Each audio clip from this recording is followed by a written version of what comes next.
Situation yacho aichatolereteki zvataona kuti aiwa vakomana opposition vaya vachichema vauya vakati this issue yakuda kuadresiwa, takufanira kuita action nekuti tikamba takadai takanyarara vakomana hapana kwatinosvika.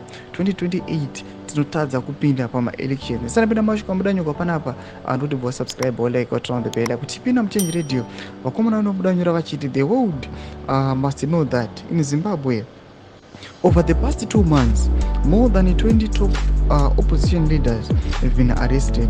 This includes Senator Jameson Timber, the Citizen Coalition for Change Zimbabwe Administrator Jacob Ngarivume, President of Transport Zimbabwe, and Honorable Amos Chibaya, the voice in this video and the organizer who facilitated most of the rallies that denied ZANU-PF a 2/3 majority in parliament in the previous elections.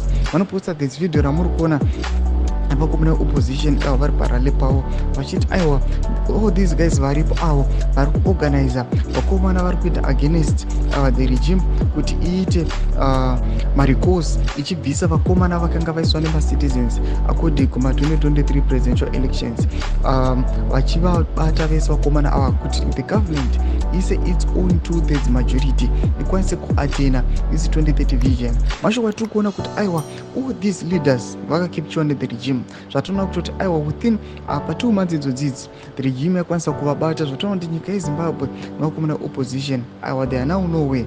Vakusha kuti toita sei, vari kufunga mazano vachiti aiwa nyika yose ngaizive kuti zviitiko zviri kuitika munyika yedu yeZimbabwe.